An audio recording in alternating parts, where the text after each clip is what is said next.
miss that. You don't become fully human because you dehumanize someone else. We don't know the reverberation goes back at us all over again. I mean, one good example is this: is mass shootings. Mass shootings in this country is essentially been happening at white schools and mostly by white people, and it's been horrific. I mean, we have more guns than anybody else in the country in terms of citizenships, and we have more mass shootings than anybody else in the world. And yet there's something wrong that we can't stop that when we would say we're pro-life, but it doesn't seem like we're not pro-life enough that we can figure out how to manage gun control and AR-15s and clips over 100 that are essentially killing mostly white children in these mass shootings. Right. And so I that's why I say the dehumanization that we get to give to other people, we then experience within our own communities. Right.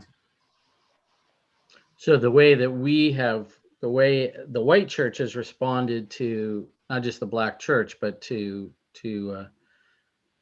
people of color has then led us to overall lose our appreciation for the image of God, so that we do not actually treasure life because we've already started down that slope of disregarding the lives of others. I think so. There's a book I'm about to get tomorrow. I can't wait. And it says Learning from the Germans, because I'm just about through with the book of Caste. I got 15 pages left.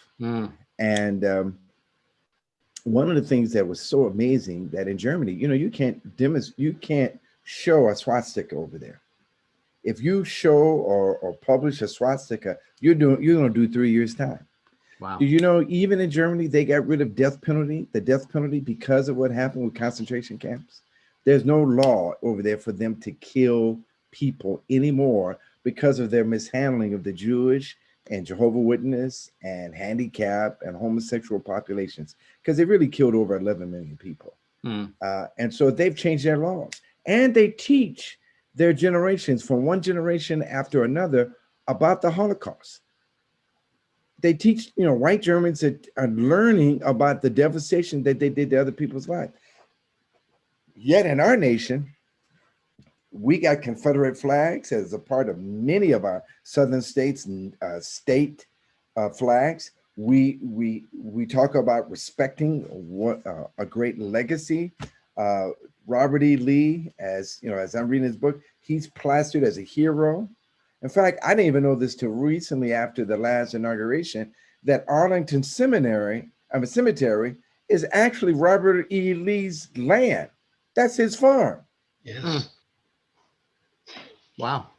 And so it's amazing to me how we lift up these people who not only were seditious, their intent was to overthrow the country for the simple reason of maintaining slavery.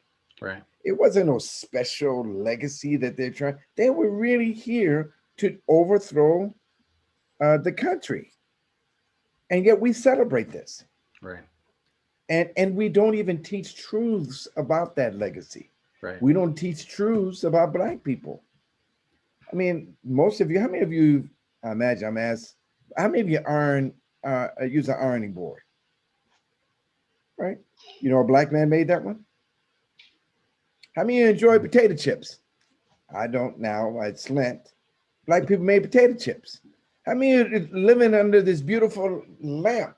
That wasn't Thomas Edison.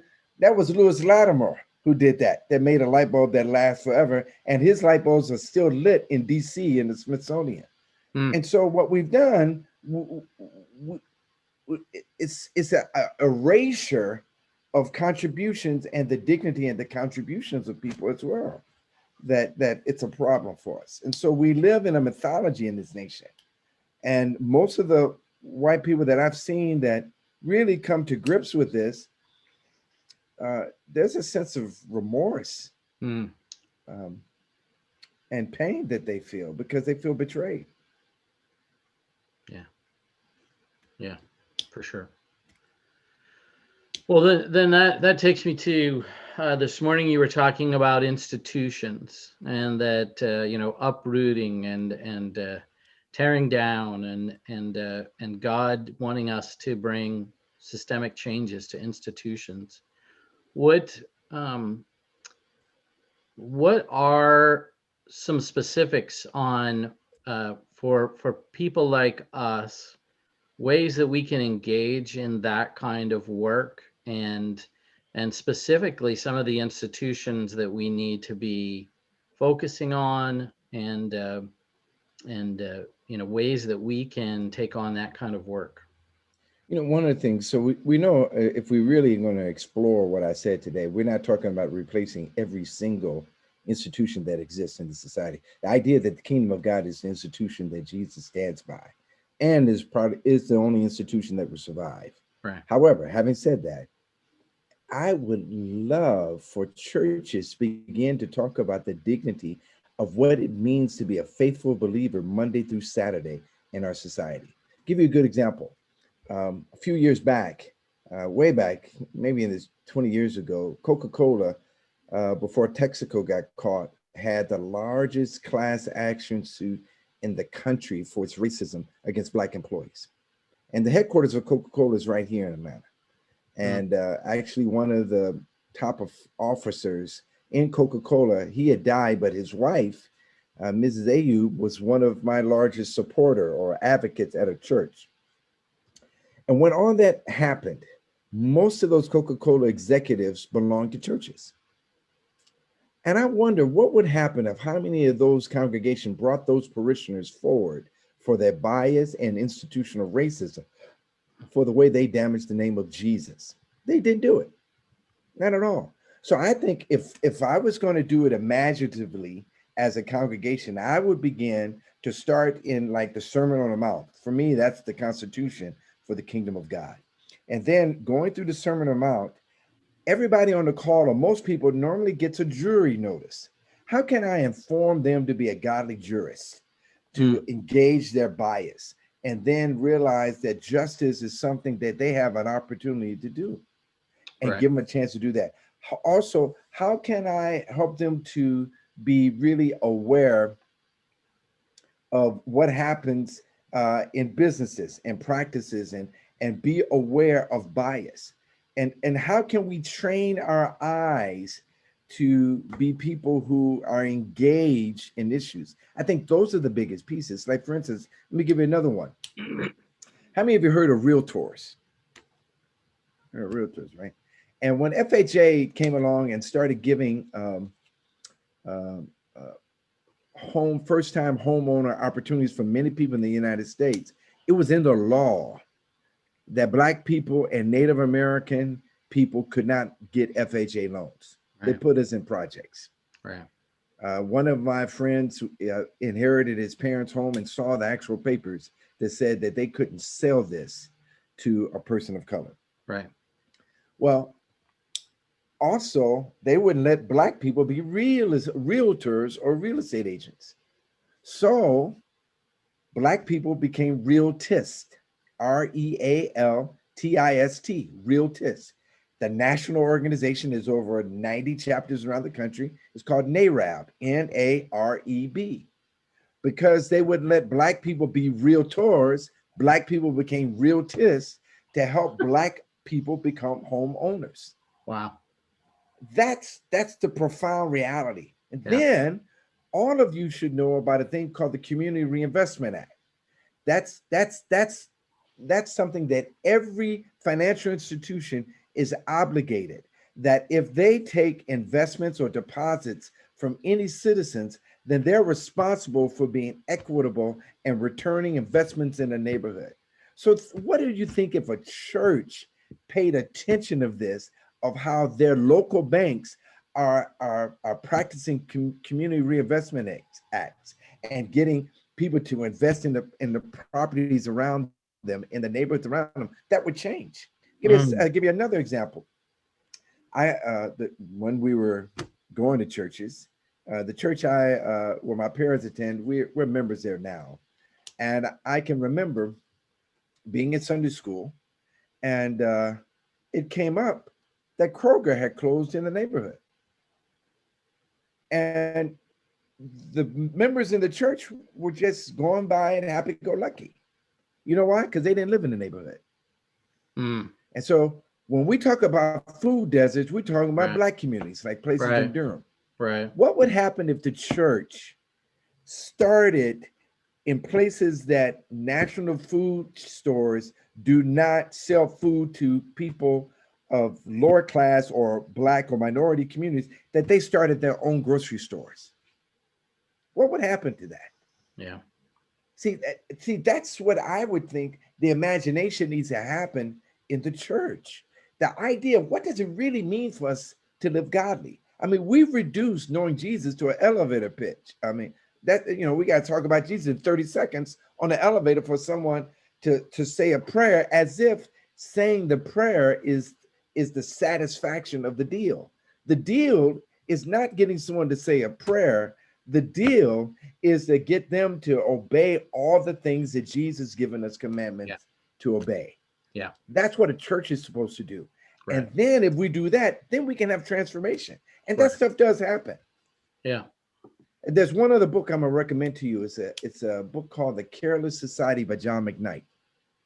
I met him. He's a sociologist. I don't know if he's retired out of Northwestern, but I met him in the 90s because at that time, the Charles Mott Foundation started investing in what we called in Atlanta neighborhood funds.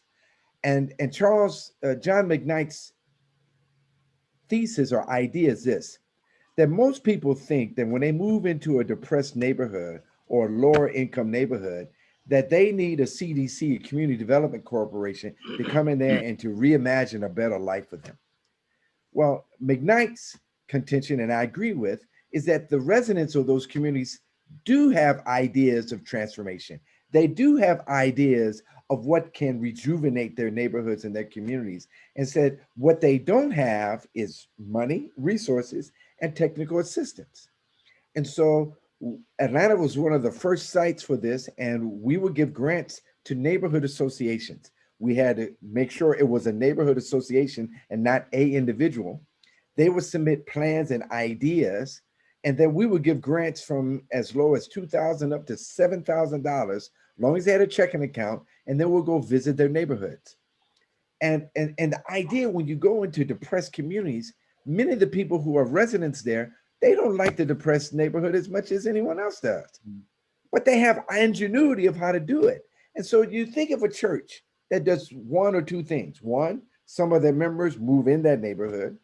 Two, some of the church and the members partner with that neighborhood to bring new life into that community. Tell me if people won't come to church when they see that kind of investment and exchange. See, those Right. are the things I think about in the church. I'm just giving you some ideas, Yeah. Brian, That's fantastic. of how you can move on. Yeah. No, that's beautiful. Thank you.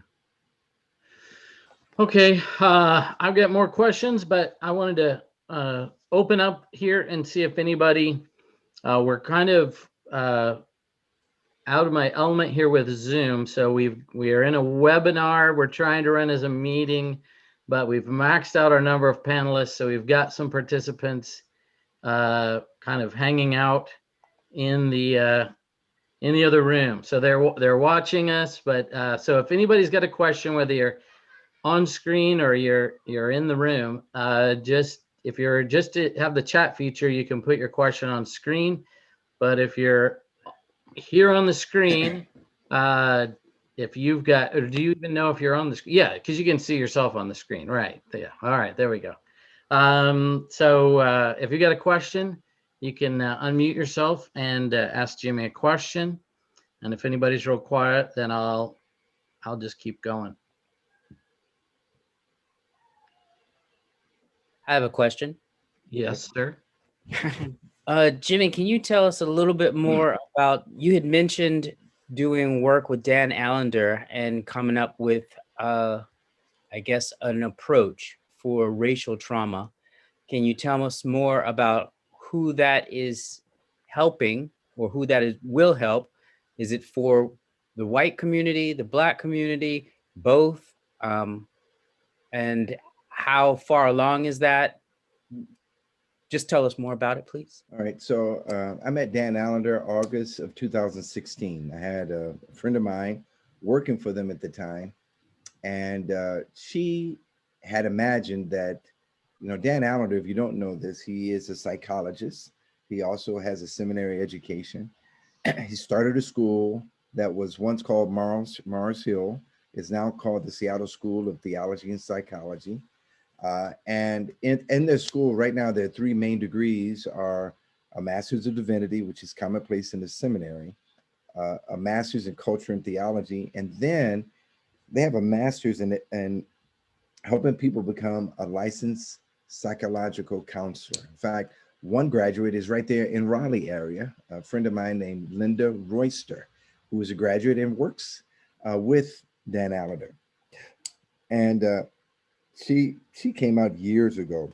When I went over to that, I'm giving a little bit of intro, and Derek, and then I'm gonna tell you where we're going. I was there at a story workshop. It was maybe 130 people there. I was one of 3 people in the room, and I knew the other 2 Black people, and none of us were in the same small group. And it was majority white, and they were fans of Dan. Dan has 75,000 people following him on a podcast. And so I'm sitting in a room. I only had one book at the time called Leading with the Limp.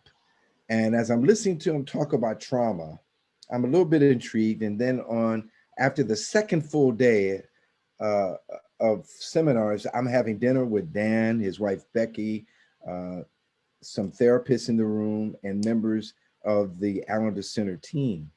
And just imagining with them how I think trauma, because their forte has been sexual, physical, and emotional.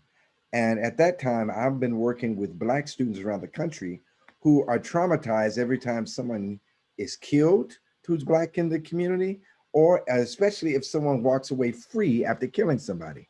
There's an ongoing trauma there. And I just began to raise some questions with them about this, about race. And I never forget, we're getting on the last day. They really didn't know what to do with me as a participant, to be really honest at that point, because they never let you have a therapist or a facilitator that knows you personally. So they gave me the best person at the time, but he even told me when I presented a story about race, he said, I got nothing for you. I don't even know what to say. I mean, he just asked me what he could. And before I left, Dan stopped me and somebody in his office, and they said, Jimmy, we need more. We want more. And it just so happens I was coming back to Seattle in 2 weeks for another meeting. And they said, can you give us some next steps? What should we do next? And so I said, okay, let me think real quickly. And I said, I want to make it easy for him. I don't want to make it hard. And I gave him 3 suggestions of a book, a picture book, and a movie. You can do that in 2-3 weeks. I see you when I come back. And that was really a test to see if they were really interested in growing. When I came back, I asked them, did you see the movie? Did you look at the picture book, and did you read the book? And they had. And then I said, okay, I want to know how far down this cave you want to go, because you're just now beginning to scratch at the surface. And at that point, I had just brought in, as an institution within the impact movement, cultural competency training, which is really not an easy road. It's an immersion experience that helps white people understand what people of color live with. And from that, Derek, I have been taking every facilitator with the Allender Center through our training. We only stopped recently because of the pandemic, but every training we do, there'll be 3 or 5 people who are trained facilitators with the Allender Center going through it. They have slowly began to engage this issue with their white audience, but I have been cautioning them because most white people don't do ethnic identity development. And a part of his income stream is mostly white people. And I said, if you want to go broke in a hurry, you'll go deep with this. I wouldn't. I would go specific in my white populations, because majority of white people have just not been engaged in the issue of race. They don't know what it means even to be white. Certainly they don't think about my plight. And I said, you've got to be a lot more specific. And I had that conversation with him 3 weeks ago. But what they did do last week, and I'm happy about it. Not last week, Super Bowl weekend, they did their first BIPOC story workshop, and it was only for people of color, and the facilitators and the presenters were all people of color. And they were there submitting their individual trauma stories in their small groups, and it was profoundly powerful. I'm actually going to evaluate it this Friday, and they're going to put this in their cadence, but I'm going to nuance it in my evaluation of it and said I don't think they should say it's a story workshop like their normal products, because it isn't. And in fact, some of the participants were, when they left, and many of them work in white evangelical spaces, said, okay, so now we're going to leave here and y'all got me hanging. I got to go back to work with these white people. What am I going to do with this? But it is profoundly powerful. And what we're trying to do is to talk about trauma. So many of my staff realized that they were living in trauma, and they changed their interaction with Campus Crusade staff because of that. We also have explored another thing, Derek. We created a program called Race, Trauma, and the Gospel, where we take everyone. This year, we're going to, hopefully it'll be October 2021. We're going to go to Montgomery, and we're going to have Dan and the whole team and Impact do some of a mixture of what they do in Story Workshop in terms of small groups, but also go through the experience of looking at history and then begging questions about our understanding of the gospel and how it needs to nuance and change. So that's something I hope to have again on a yearly basis. And we won't just go to Montgomery. Like I said, I've been in this kind of work for a while now. For about 20 years, I was doing pilgrimage. We call them pilgrimages. Y'all call them Sankofa, Evangelical Covenant Church. They call them Sankofa. I've been doing this for about 20 years now.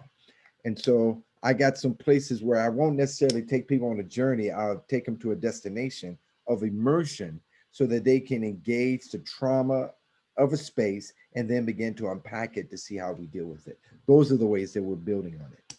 And so currently, 95% of everybody in the impact movement has gone through the story workshop, which is an entry-level experience. And now my goal is to get 25% or more of my staff to go through the certification process. They won't become LPC through the Allender Center, but they'll be certified to lead a small group in trauma. And so they'll have those skills. It's real close to being LPC, but it's not licensed. And so at the same time, I'm now creating a national directory of BIPOC licensed counselors so that when people come out of those experiences, they can find a therapist to help them manage and move forward. Right now, even from my own therapist, they projected after the pandemic is over that we're going to see a 30% jump in people needing mental health care. And majority of those people, not saying white people won't, are going to be people of color, because we're dying. We're dying from the pandemic. We're dying in every other way. And so what I'm trying to do is get prepared for the devastation once the pandemic is over. That's how we're preparing our staff.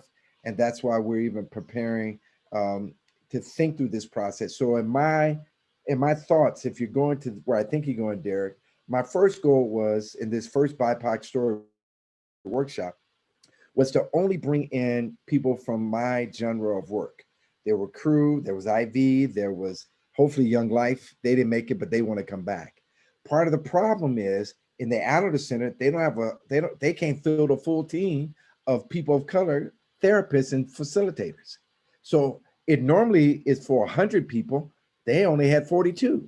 So I'm trying to recruit people to give them a bench and to give them a full team. So because this service is going to be very much needed in our community. Now, there's one book I would recommend that people would read if you want to know about people of color and trauma. It's called My Grandmother's Hands. That will be one I would recommend. And then a second one that is profoundly deep. It's only 165 pages long, but it's very dense in concepts, is a book called Spirit and Trauma, which I highly, highly recommend, because what she does, she doesn't mean to indict us, but she really condemns us as a community, a Christian community, that we relive trauma and then we jump over the pain of trauma into Sunday morning. And what she's begging us to do is to live on Saturday after the cross instead of jumping towards Sunday morning.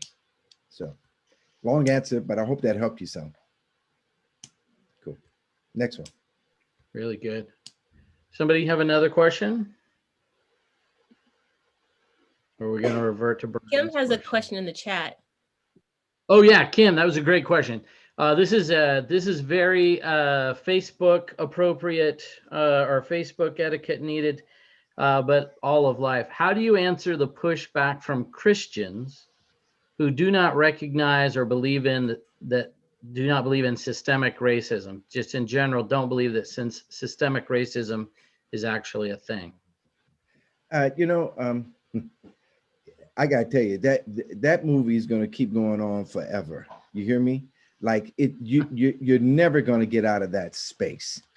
A part of the problem is that we have very bad theology in this country. We don't look to see how bias is all throughout the scriptures. That bias is something that the church itself has been fighting since the church started. I mean, you look at Acts 6 when you talk about how the widows were not being fed, and it was systemically evil that those widows, it wasn't one time, it was a habit. And when they brought it in front of Peter and the head of the church, they said, this is wrong. Peter admitted it, but I don't want to stay too much in that situation. I want you to look, if you ever in your mind's eye can go down to the latter part of Acts 6, it mentions the synagogue of the freedmen. And what the synagogue of the freedmen was, it was for Jews who grew up outside of Palestine. They were Grecian Jews. So the same biases that they had within the Jewish community before knowing Jesus actually came right into the church. So it should not be a wonder. And I don't understand why Kim, it's this big of a problem for us to think that there's bias within the church today. I mean, it's here. I mean, there's not a Christian on the planet, certainly in our nation, that has a kingdom mentality that is not in any way has bias in their mind. And so what people fail to realize in this nation, that white supremacy is not just in white people. White supremacy is also in people of color's bodies. The way we evaluate each other. It was just recently, I think, maybe 2 or 3 years ago, that a couple of nations in Africa stopped selling bleaching cream. Why were they selling bleaching cream? Because they had issues in even seeing themselves in the image of God. Why? So I would say, Kim, part of the problem is it's not just seeing systemic racism, but seeing the pervasive evil and presence of it in every aspect of life. See, for me, when I read the scripture and someone say to me, show me ethnic conflict in the scripture, and I actually think that's a poor question.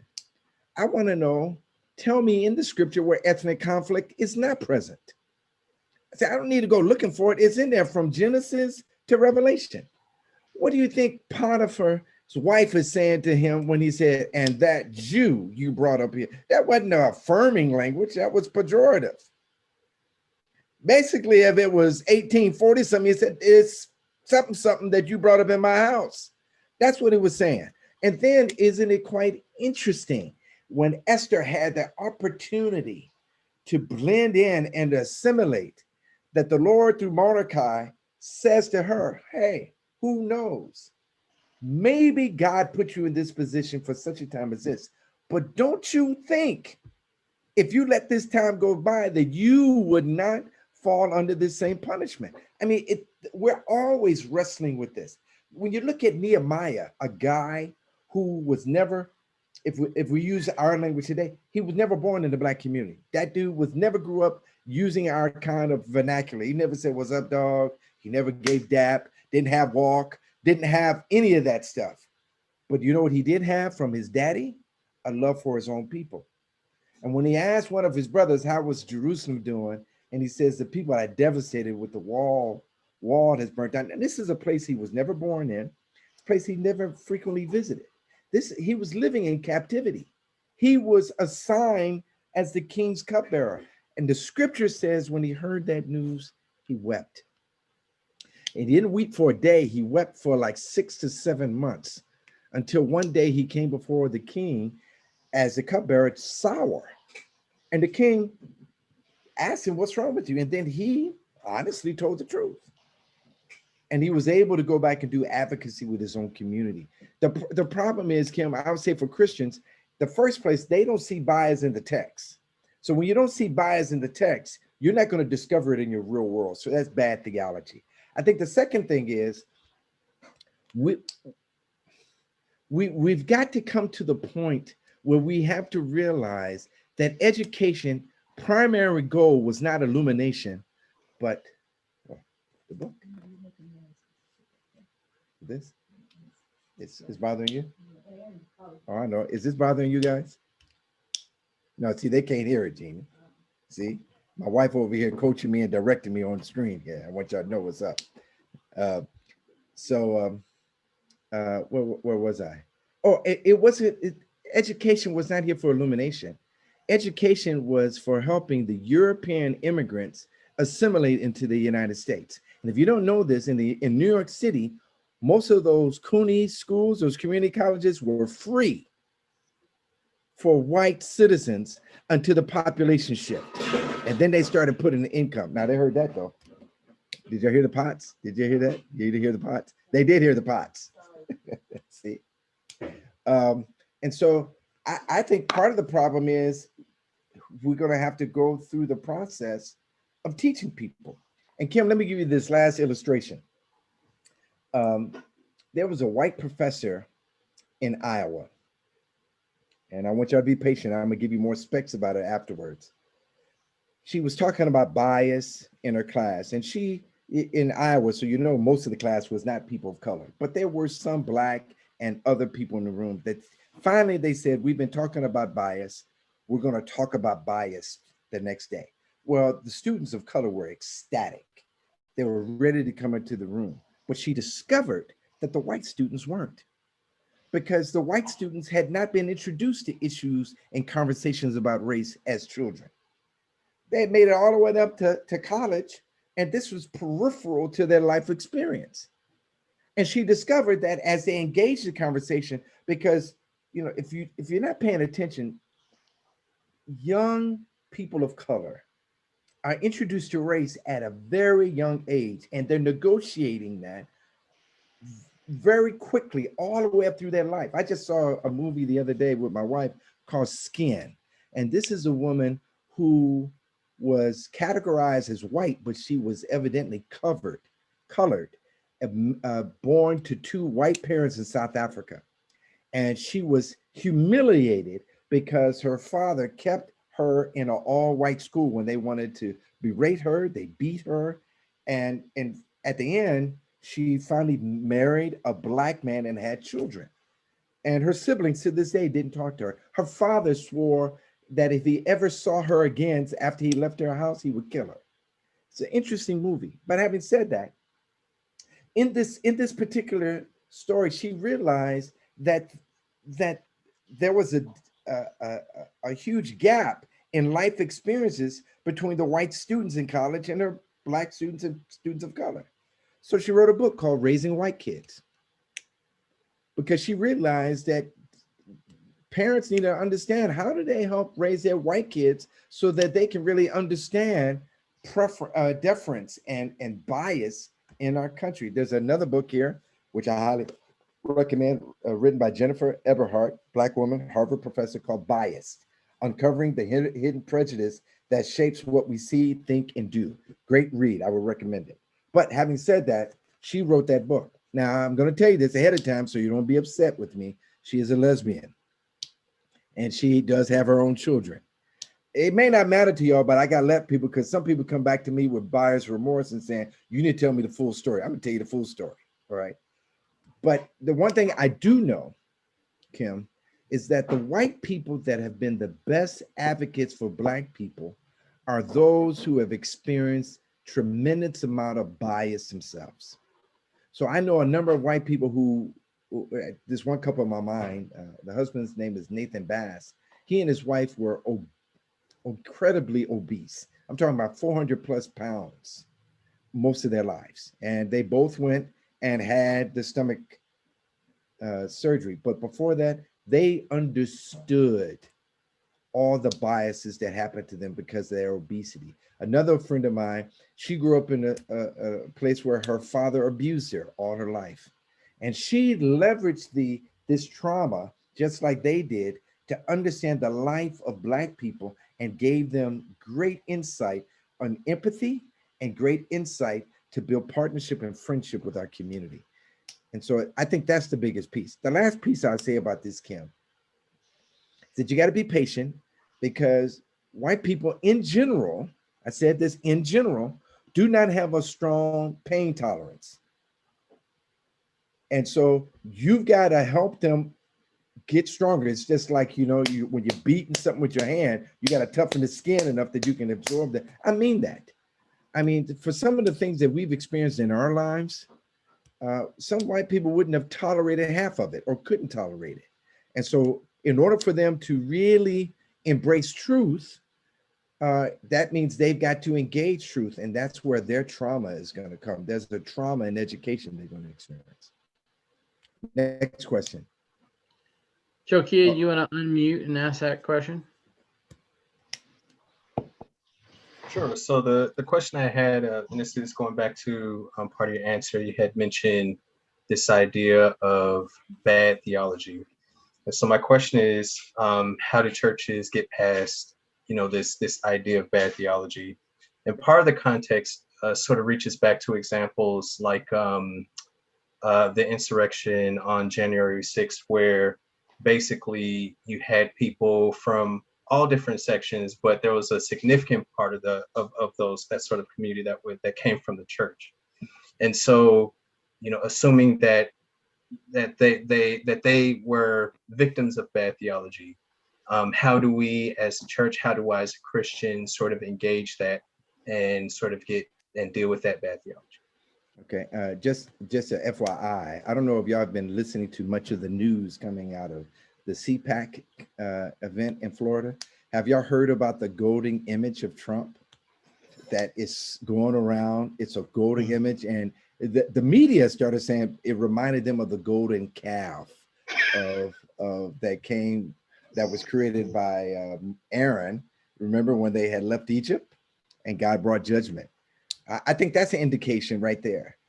What I would say is this bad theology is not just now, it's systemic. It has a linear approach. I'm trying to think, what's this guy's name? He said, I said this to you guys the other day, and it's one of my favorite quotes. Let me see if I can find it for you. And he says this, let's see if I can find him. Here it is, Faulkner. Faulkner says this: the past is never dead. It's not even the past. And I think part of the problem is that when Black people were first brought here, there was intentionality by the white Christian community that they would not introduce the Christian faith to these Africans, because they thought if they introduced Jesus and this Christian truth to them, they're going to want to be free. And so what they did, they said, we're not going to do this. But they didn't stop there.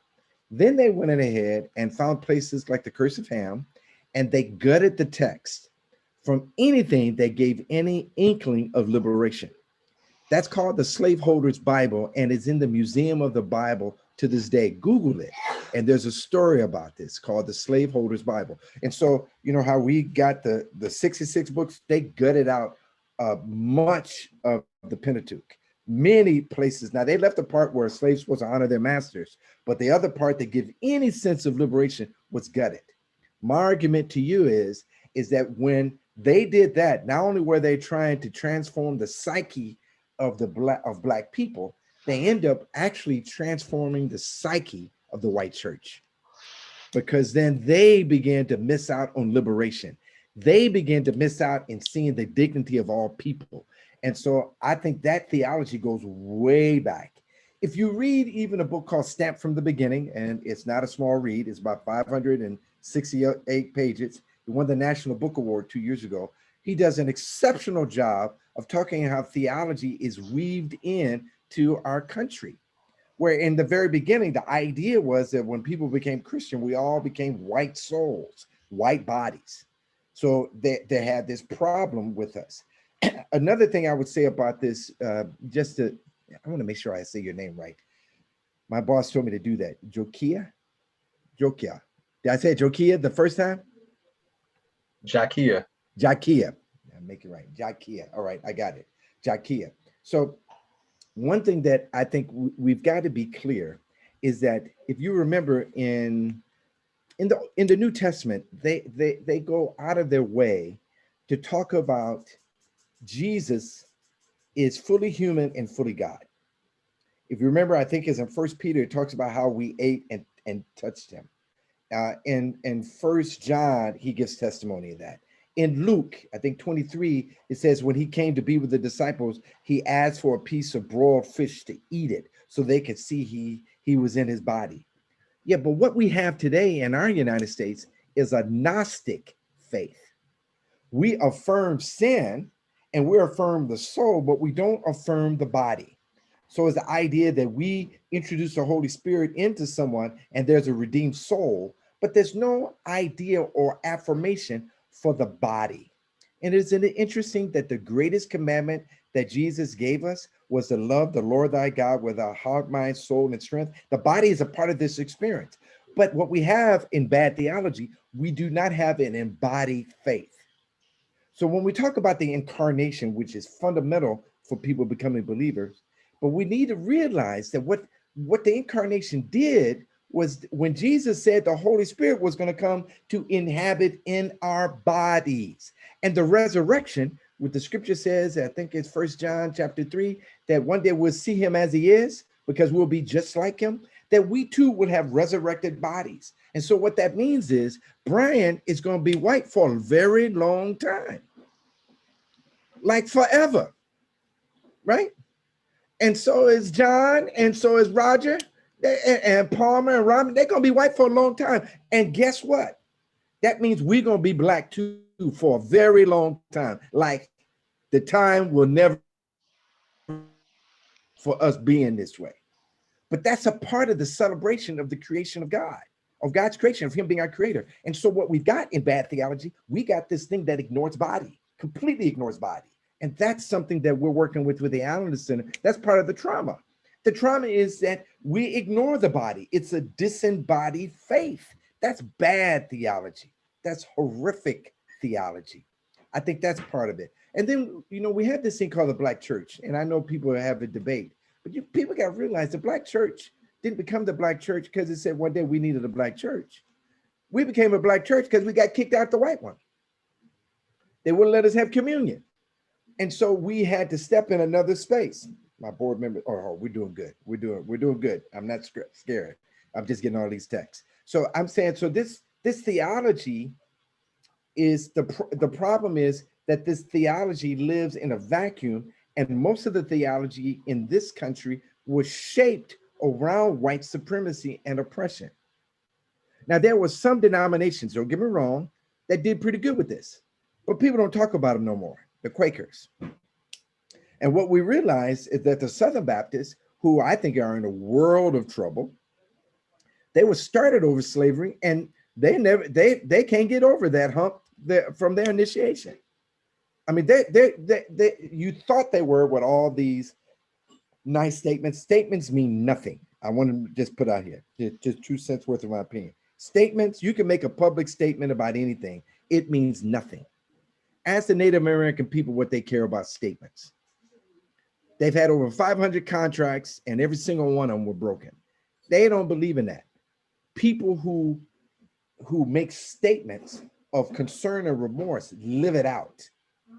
That's what it is in the Native community. And I am part Cherokee, even though y'all don't see that part. Well, you might see a part of it, but you can't tell. Does it give you something to work with? And so what we need now, the problem here too, Joe, Jakia. Did I say it right? Jakia. I'm working on it. In my line of work, it has caused me great grief and remorse. I'm in campus ministry, and what I discovered when I began to work in white evangelical spaces, they have this domino approach to theology. It's evangelism, discipleship, and missions. And if the domino hit that multi-ethnic button, it'll hit that. But if not, they're sick in those top three because they see those top three as critical, and everything else is peripheral. It's foolishness. It's not true. That's not the way the text is taught.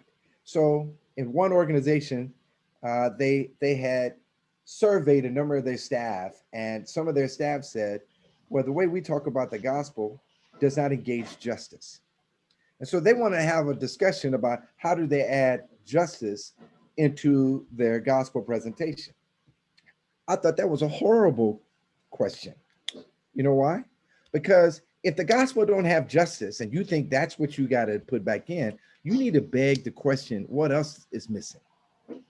It's not that that's the only piece missing. What else? So if you remember Humpty Dumpty when they fell off and they came back together, well, when the gospel fell off that wall, they put together something quite small compared to what was really imagined in God's mind.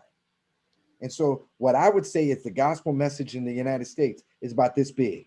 Whereas the gospel message, when I read it in the text, is about this big. It's huge. I mean, it's amazing to me. And yet we're satisfied with getting people to say a prayer. I don't see nowhere in the text where people even said a sinner's prayer. Who brought that up? Charles Spurgeon. Ain't nobody brought that up. They ain't even in the text. He don't care about that foolishness. And then tell me in the text where people care about decisions. There's not a place in the text where they say, well, we got so many decisions today. No, he cares about discipleship. So what's missing in this bad theology is discipleship. So what we've done, we've adopted this stuff as if it's text. And it's foolishness. And so that's what we're doing. And so what you need, and what I've been doing in Impact, is a decolonizing theology to free us up to have the imagination of the text, to have the imagination of what Jesus wants to give us in this place. Did I give you enough for your money there?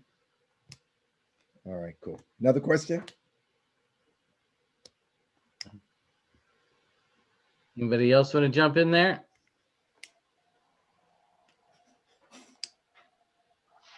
All right, let me ask no, a question. Roger opened up his thing. Roger. Oh, Roger. He gonna jump in the water. He'll find out it's warm and comfortable Roger. too. I really hesitate to ask this, but this morning, Jimmy, you mentioned briefly kind of the dissonance between people who are pro-life, and yet once the baby is born, then they seem to stop giving up caring about that baby, that child through its lifetime. And most of my family and a large number of my friends, I'd say, are probably single issue voters where, they're going to vote for whatever candidate is pro-life. And I'm just wondering, I'd like your thoughts on, like, how do you kind of engage with people that are coming from that perspective? So that's it. Right. So I'm gonna give you some thoughts around this. And when younger in my faith, you used to go to these places where they say we're a Bible believing church. And I discovered they were lying. They believed the part of the Bible that they read, and they didn't believe the part that they ignored. I mean, you see people circulating the same kind of scriptures, so they never really get the breadth and the imagination, whether they stay in the New Testament all the time or they ignore certain parts of the Old Testament. Here's the part I would say to you, and this conversation came out from my therapist. She was quite interesting. She went to Proverbs chapter 6, and she said, Jesus, the author writes about the 7 evils in Proverbs 6. It talks about the lying tongue, killing of the innocent. And I went through that whole thing. I know we ain't going there, but I'm going to go there anyway, Roger. I was impressed because Donald Trump checked off every single one of the 7 evils. That cat was qualified for every single one of them. And these pro-life people were loving on this dude. And I'm just like, I'm not getting it. This dude does everything well. And he qualified for every single one. And so the imagination is that the only 2 sins that Jesus cares about is abortion and same-sex marriage. That's it. Like, there's no other sin in the text. And part of my problem, again, is reading the text. If you go to, I think it's Ezekiel chapter 16, and Ezekiel is reflecting on on the punishment and the judgment of Sodom. And you know what he says about it? He says this was the way they treated the poor. You know, that so the same-sex issue was the last part of their depravity, but the way they conducted themselves beforehand was the reason why the judgment came up before them. I think in terms of pro-life people, I would just beg upon them to really begin to engage how truly pro-life you really are. Because a pro-life person would be up in arms in every mass shootings. They would be the first one who would be talking about gun control if they were concerned about pro-life, because those are little babies. These are little 6, 7, 8, 9-year-old kids that are just shot to death. They would care about that. Furthermore, if they were really together, then they'll go over and they'll be upset that these 538 kids were robbed and lived in small concentration camps in the Southwest, away from their parents. They will be upset. So for me, the idea of being concerned about pro-life tells me, I want to see the tenor of your discussion. If your discussion is only about 9.5 months of a pregnancy, and yet you turned a deaf ear afterwards, I think there's an inconsistency there that people outside of the faith don't trust you anymore. Let me give you a good example. There's a story, and I read a lot of authors, but one of my favorite guys, I've read 2 of his biographies, and I just got one about him before, is a guy named Robert F. Kennedy. I'm a big fan of Robert F. Kennedy. He was a devout Catholic, just like Doris Day. And most people don't realize this. He too was in this camp, Roger. And when he was Attorney General, he invited a number of Black people to his home for a conversation. And they did not mind telling them what they think. Harry Belafonte was there, James Baldwin was there, Lorraine Hansberry. That conversation was hot, and they gave him the business. It wasn't until after his brother died, when his brother died, and that was the thing that shook him, and I think renewed his faith and gave him a sense of empathy. And so at that time, he becomes a senator. And Marion Wright at that time, not Marion Wright Edelman, but Marion Wright, a Spelman grad. She was the first Black woman, I think, to pass the bar in Mississippi, went and spoke before Congress and invited a committee to go to Mississippi to see poverty. And it looked like a third world country. Little Black children just specking little pieces of rice, swollen stomachs. The housing conditions were horrible. And, you know, abortion is a big thing in the Catholic community. All right, I just want to say that out there. He went down there and he touched these little brown babies. He engaged them in conversations. And you know what the story was? Because his aide, one of his aides, was a guy, last name was Edelman. Think about this, a Jewish guy, tells a story that when Kennedy came back home and he told the story to his children, and he had like 11 kids, twins. I think his wife was pregnant with twins when he died, but he had 9 kids. He would slam the table and look at his kids and said, this is something you all must do something about. He was transferring the idea that life was important, not just during the womb, but for the whole life of a person. And those kids still tell that story to this day. And the guy was Peter Edelman, who was a lawyer, and he was an aide to Robert Kennedy. He later on married Marion Wright, who became Marion Wright Edelman, who was the first president of the Children's Defense Fund. And she just finally retired and appointed a successor. So part of the problem is, I think you can do this. You're just going to have to spend time helping them to see the breadth and depth of life.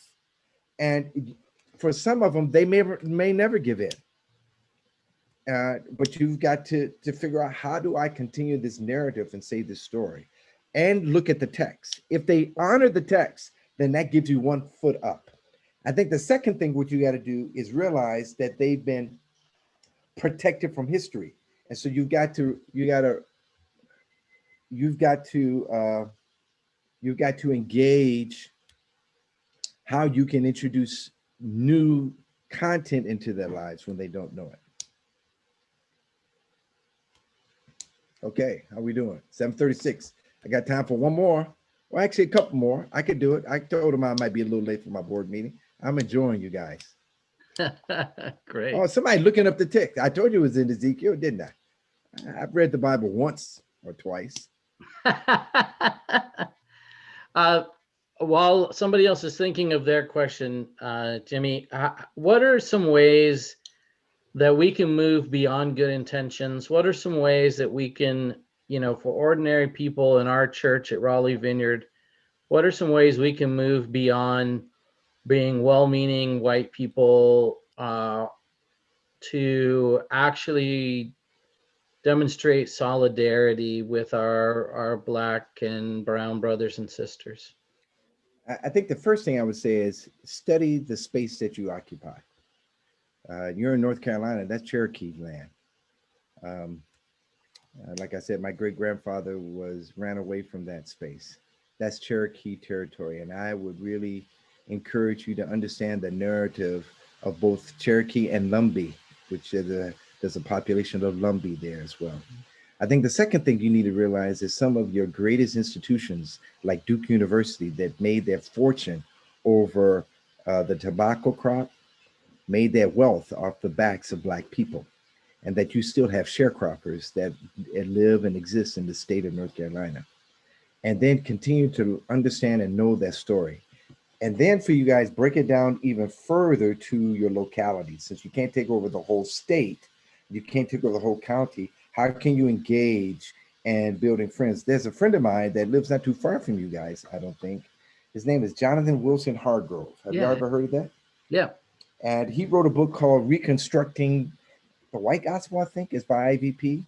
He's a friend of mine. Actually, some of my staff went through our training, and then I normally give away books at our training. And one of my staff said, no, I don't want this book. I want your book, and took my book out of my bag. And then I later introduced her to Jonathan Wilson Hargrove, and they had a conversation. I would say there's spaces there to engage Jonathan Wilson Hargrove, whose family lineage, now get this, we're Klansmen. He comes from Western North Carolina. So when he goes back home, he's engaging a family that has Klansmen in it. I would invite him into your space to engage this. And if you want, I have his contact. I'd be glad to introduce you to him. We've had him in to speak to us.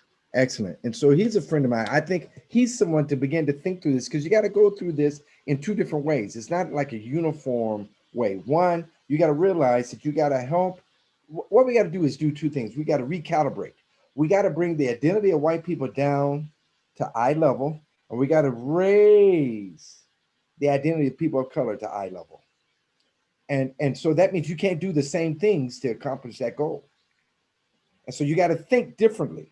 I think the second thing you got to do, you've got to stay immersed in the text, because people are going to start using these stupid terms like liberal or progressive. All this is foolishness.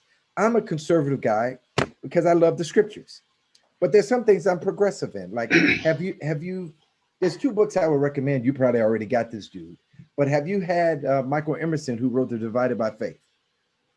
I would recommend reading that, because he does a great job, especially for you, Roger, because Divided by Faith talks about how Black people are conservative theologically, but they're progressive politically. And it talks about the gaps between Black and white people. I would highly recommend his book. And then there's another book, you probably already heard this, called Redisciplining the White Church. Brian, have you heard about that? And so David, I forgot his last name, I had him on my program. It's a book by IVP. It's another place that you begin to think through that process. But this decolonization is for everybody. So it's going to take a reorientation, quite frankly, for people of color to go through this same process of understanding that it's okay to be completely Black and to be fully embraced by that. That's why there's, and then begin to tap into trauma and anger and other emotions that we often repress because we want to maintain our jobs, maintain our employment, and hold some of the places that we progress in. That's what we want to do. That's great. Thank you. Yeah. One last question. Who wants it? I think they said, let this dude go.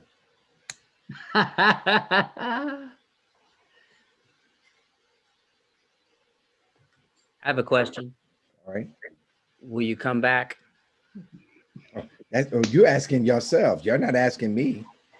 Right? Because that's not a question for me. That's a question for y'all. Y'all need to have a meeting and say, do we want this guy and draw straws? Right. And then if it works out that way, you can come talk to me. But no, that's a question for you more than anything else. I do feel this way. When you mention trauma relationship, my first goal was to change the next generation of students. That's why I'm in this work, because they got 40 years worth of employment and income. If we can change them, we may have a chance to pivot communities and nations. But the second place I wanted to bring trauma was churches. That's the second goal, because churches don't do good with dealing with trauma. And so you have a lot of people who are in agony right now who are in churches just as much as my students are. And so I would say that's another piece that I would recommend, Brian. You've got to realize there's a trauma in learning that you're part of a group of people that were oppressive. And then there's a trauma of trying to be fully human. Yeah. Yeah, no, that's good. That's important for sure. I hope this was good for you guys. It was really good. Thank you so much. Yeah, no, we just appreciate your willingness to share with us and bring your experience to the table with us. And I know it's something that's been meaningful for all of us. And we really appreciate it a lot. And we'll draw those straws and then we'll give you a call. Okay, cool. Thank you. Yeah, Well, can we blessings just to you.